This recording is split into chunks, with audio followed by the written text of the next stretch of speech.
വളരെ എളുപ്പത്തിൽ ഉണ്ടാക്കാൻ പറ്റുന്ന ഒരു അടിപൊളി പ്ലം കേക്കാണ് ഇന്ന് കാണിക്കാൻ പോകുന്നത്. അപ്പോൾ ഒട്ടും താമസിപ്പിക്കുന്നില്ല, നമുക്ക് വീഡിയോയിലോട്ട് പോകാം.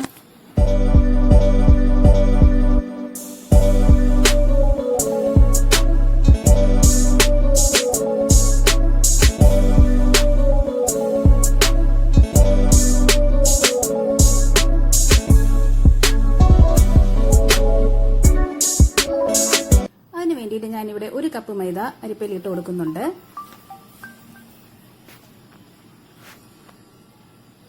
കൂടെ തന്നെ ഒരു 3/4 ടീസ്പൂൺ ബേക്കിംഗ് പൗഡർ ആഡ് ചെയ്ത് കൊടുക്കുന്നുണ്ട്. കൂടെ തന്നെ ഒരു 1/4 ടീസ്പൂൺ ബേക്കിംഗ് സോഡയും കൂടി ആഡ് ചെയ്ത് കൊടുക്കുന്നുണ്ട്. അതിനുശേഷം ഒരു പിഞ്ച് ഉപ്പും കൂടി ചേർത്ത് കൊടുക്കുന്നുണ്ട്. കൂടെ തന്നെ ഒരു 1/4 ടീസ്പൂൺ കറുവാപ്പട്ടയും ഒരു 1/4 ടീസ്പൂൺ ജാതിക്ക പൊടിച്ചതും കൂടി ഇതിൽ ആഡ് ചെയ്ത് കൊടുക്കണം. വീഡിയോ എടുക്കാൻ ഞാൻ മറന്നുപോയതാണ്. എന്നിട്ട് 3 പ്രാവശ്യം ഇത് അരിപ്പയിലിട്ട് അരിച്ചെടുക്കുക.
അപ്പോൾ മാവ് 3 പ്രാവശ്യം അരിച്ചിട്ട് അത് മാറ്റി വയ്ക്കുകയാണ്. നമുക്ക് ഇനി ഇതിലേക്ക് ചേർക്കുന്നതിനായിട്ട് ഞാൻ 1 ഗ്ലാസ് അളവിൽ കുറച്ച് കാഷ്നട്ടും കുറച്ച് ട്യൂട്ടി ഫ്രൂട്ടിയും കുറച്ച് റൈസിൻസും, അതായത് ഉണക്കമുന്തിരിയും, പിന്നെ കുറച്ച് ചെറിയും, അതുപോലെ കുറച്ച് ഈത്തപ്പഴം കട്ട് ചെയ്ത് എടുത്തിട്ടുണ്ട്.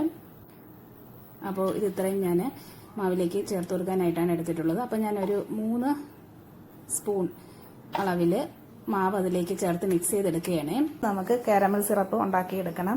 കേക്കിന് വേണ്ടിയിട്ടുള്ള കാരമൽ സിറപ്പ് ഉണ്ടാക്കിയെടുക്കണം. അതിന് വേണ്ടിയിട്ട് ഞാനിവിടെ 3 കപ്പ് ഷുഗർ പഞ്ചസാര ഇട്ട് കൊടുക്കുന്നുണ്ട് പാനിൽ. അതിനുശേഷം അത് വെള്ളം ചേർക്കാതെ നമുക്കൊന്ന് ഉരുക്കിയെടുക്കണം. അപ്പോൾ ഞാൻ നന്നായിട്ട് മിക്സ് ചെയ്തെടുക്കുകയാണ്. ലോ ഫ്ലെയിമിലിട്ടിട്ട് വേണം ഒന്ന് ഉരുക്കിയെടുക്കാനായിട്ട്. ഇല്ലാന്ന് വെച്ചിട്ടുണ്ടെങ്കിൽ കരിഞ്ഞു പോകും. അപ്പോൾ ഞാനതൊന്ന് മിക്സ് ചെയ്ത് കൊടുക്കുന്നുണ്ട്.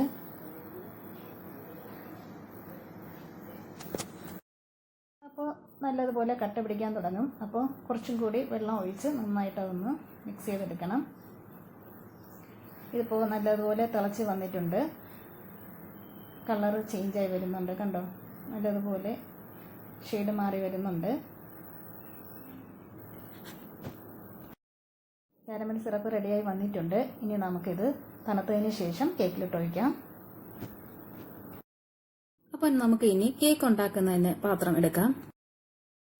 ഇനി നമുക്ക് കേക്ക് റെഡിയാക്കാനുള്ള പാത്രം തയ്യാറാക്കി എടുക്കാം. അതിന് വേണ്ടിയിട്ട് ഞാനിവിടെ ഒരു കേക്കിൻ്റെ തന്നെ ഒരു പാത്രം എടുത്തിട്ടുണ്ട്. അതിലേക്ക് ഞാനിവിടെ ഓയിൽ സ്പ്രെഡ് ചെയ്ത് കൊടുക്കുന്നുണ്ട്. എല്ലാ സൈഡിലും ഓയിൽ സ്പ്രെഡ് ചെയ്ത് കൊടുക്കുന്നുണ്ട്. ബട്ടർ പേപ്പർ ഇതുപോലെ സൈഡിലും പാത്രത്തിന്റെ താഴെയും വെച്ച് കൊടുക്കുന്നത് നമുക്ക് കേക്ക് പാത്രത്തിൽ നിന്ന് ഇളക്കിയെടുക്കാനായിട്ട് എളുപ്പമായിരിക്കും. നിങ്ങൾക്കിപ്പോൾ ബട്ടർ പേപ്പർ ഇല്ലെന്നുണ്ടെങ്കിൽ സാധാ പേപ്പറിൽ എണ്ണ സ്പ്രെഡ് ചെയ്തിട്ട് അതിൽ വെച്ച് കൊടുക്കാവുന്നതാണ്. A4 സൈസ് പേപ്പറൊക്കെ ഉണ്ടല്ലോ, അതിൽ എണ്ണ സ്പ്രെഡ് ചെയ്തതിന് ശേഷം പാത്രത്തിൽ വെച്ച് കൊടുക്കാവുന്നതാണ്. ഇനി നമുക്ക് കേക്കിന്റെ മാവ് തയ്യാറാക്കി എടുക്കണം. അതിന് വേണ്ടിയിട്ട് ഞാനിവിടെ 1/2 കപ്പ് പഞ്ചസാര മിക്സിയുടെ ജാറിൽ ഇട്ട് കൊടുത്ത് ഒരു 2 സെക്കൻഡ് അടിച്ചിട്ട് വന്നിട്ടുണ്ട്. അതിനുശേഷം ഒരു 2 മുട്ട പൊട്ടിച്ചൊഴിച്ച് അതും ഒരു 2 സെക്കൻഡ് അടിച്ചെടുക്കണം. 2 മുട്ട പൊട്ടിച്ചൊഴിച്ച് കൊടുക്കുക. ഒരു 2 സെക്കൻഡ് അടിച്ചെടുക്കുക.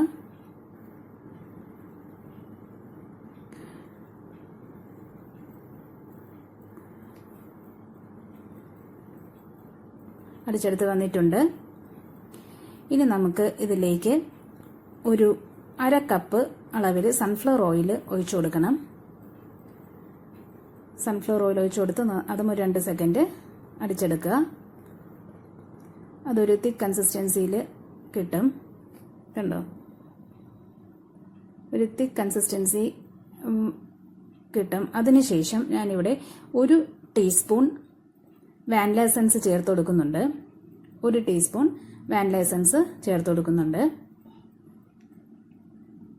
അതും ഒരു 2 സെക്കൻഡ് അടിച്ചെടുക്കണം. 2 സെക്കൻഡ് അടിച്ചെടുത്തിട്ടുണ്ട്.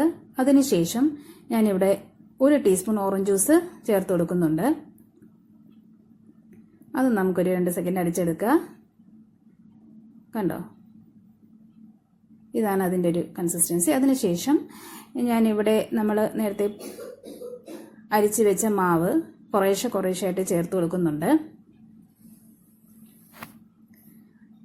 2 സ്റ്റെപ്പായിട്ട് അടിച്ചെടുക്കുന്നുണ്ട്. അപ്പോൾ ആദ്യം ഒരു സ്റ്റെപ്പ് അടിച്ചെടുത്തിട്ടുണ്ട്. ഇനി രണ്ടാമത്തെ മാവ് ഇട്ട് കൊടുക്കുകയാണ്. രണ്ടാമത്തെ സെക്ഷൻ മാവ് ഇട്ട് കൊടുത്ത് അതും ഒരു 2 സെക്കൻഡ് അടിച്ചെടുക്കുക.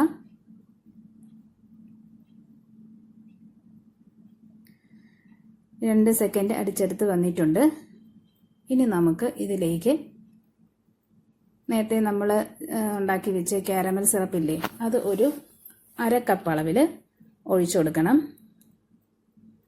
1/2 കപ്പ് അളവിൽ കാരമൽ സിറപ്പ് ഒഴിച്ചു കൊടുക്കുക. എന്നിട്ട് ഒന്ന് മിക്സ് ചെയ്തിട്ട് വീണ്ടും മിക്സ് ചെയ്യുക. നന്നായിട്ട് മിക്സ് ചെയ്യുക വീണ്ടും.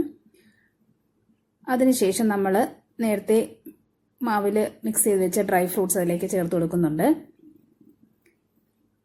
ചേർത്ത് കൊടുത്തിട്ട് അതും ഒന്ന് മിക്സ് ചെയ്യുന്നുണ്ട്. മിക്സ് ചെയ്തതിന് ശേഷം വീണ്ടും ഒരു 2 സെക്കൻഡ് അതും ഒന്ന് അടിച്ചെടുക്കണം.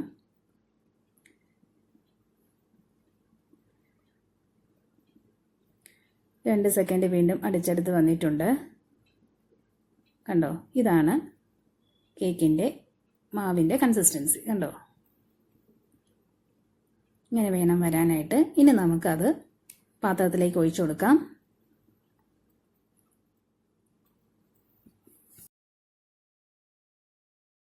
ഇനി നമുക്കത് പാത്രത്തിലേക്ക് ഒഴിച്ചു കൊടുക്കാം.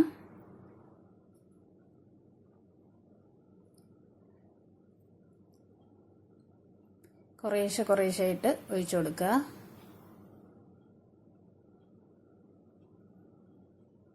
എല്ലാം ഒന്ന് ഒഴിച്ചു കൊടുത്തതിന് ശേഷം ഒന്ന് ടാപ്പ് ചെയ്തെടുക്കണം. ബബിൾസ് എല്ലാം ഉണ്ടെങ്കിൽ പോകാനായിട്ടാണേ. നല്ലതുപോലെ ടാപ്പ് ചെയ്തെടുക്കുക.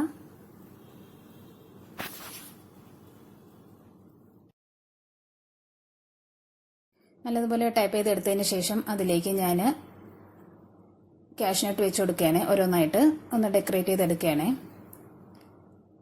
ഇച്ചിരി കാഷ്നട്ട് അതിലേക്ക് വെച്ച് കൊടുക്കുന്നുണ്ട്.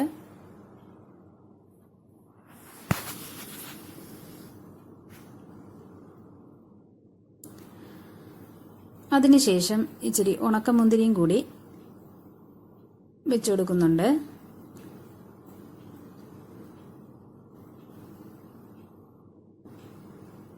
ഇച്ചിരി ഉണക്കമുന്തിരി ആഡ് ചെയ്ത് കൊടുക്കുന്നുണ്ട്.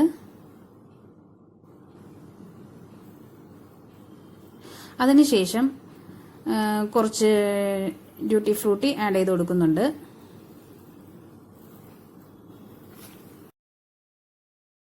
കുറച്ച് ഡ്യൂട്ടി ഫ്രൂട്ടി ആഡ് ചെയ്ത് കൊടുക്കുന്നുണ്ട്. മാവ് റെഡിയായി വന്നിട്ടുണ്ട്. ഇനി നമുക്ക് ഒരു പാത്രം അടുപ്പിൽ വെച്ചതിന് ശേഷം അതൊന്ന് പ്രീ ഹീറ്റ് ചെയ്തെടുക്കണം. ഒരു 7-8 മിനിറ്റ് പ്രീ ഹീറ്റ് ചെയ്തെടുക്കുക. കണ്ട, നല്ലതുപോലെ ഇങ്ങനെ പുക വരണം. അതിനുശേഷം മാവ് അതിലേക്ക് വെച്ച് കൊടുക്കുന്നുണ്ട്. അപ്പോൾ അതിൻ്റെ താഴെ ഒരു സ്റ്റാൻഡ് വെച്ചിട്ടുണ്ട്. അതിൻ്റെ മേളിലായിട്ടൊരു പാത്രം വെച്ചിട്ടുണ്ട്. അതിൻ്റെ മേളിലേക്ക് മാവ് വെച്ച് കൊടുക്കുന്നുണ്ട്. ഇനിയിപ്പം മാവ് അടച്ച് വെച്ച് ഒരു മിനിറ്റ് മാത്രം ഹൈ ഫ്ലെയിമിലിട്ട് വേവിച്ചതിന് ശേഷം ബാക്കി സിമ്മിലിട്ട് വേണം വേവിക്കാനായിട്ട്. കാര്യം ഡയറക്റ്റായിട്ട് മാവ് ഒഴിച്ചു കൊടുക്കുന്നതാണ്. അതുകൊണ്ട് സിമ്മിലിട്ട് വേണം വേവിച്ചെടുക്കാനായിട്ട്. ഇനി ഒരു 35 മിനിറ്റ് കഴിഞ്ഞ് ഞാൻ തുറന്ന് നോക്കിയാണ് നല്ലതുപോലെ വെന്ത് വന്നിട്ടുണ്ട്. ഇനി നമുക്കതൊന്ന് പ്ലേറ്റിലേക്ക് മാറ്റി കൊടുക്കാം. നല്ലതുപോലെ വെന്ത് വന്നിട്ടുണ്ട്. നമ്മുടെ കേക്ക് റെഡിയായി വന്നിട്ടുണ്ട്. കണ്ടോ, നല്ലതുപോലെ വന്നിട്ടുണ്ട് ഇളകി. ഇനി നമുക്ക് അതിൻ്റെ മേളിലുള്ള ബട്ടർ പേപ്പർ മാറ്റി കൊടുക്കാം. ബട്ടർ പേപ്പർ മാറ്റി കൊടുക്കുകയാണേ.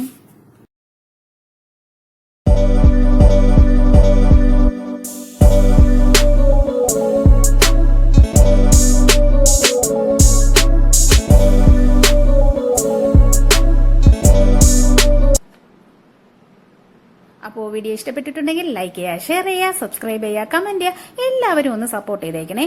ഇനിയും പുതിയ വീഡിയോ ആയിട്ട് വരുന്നവരെ ടാറ്റാ ബൈ ബൈ.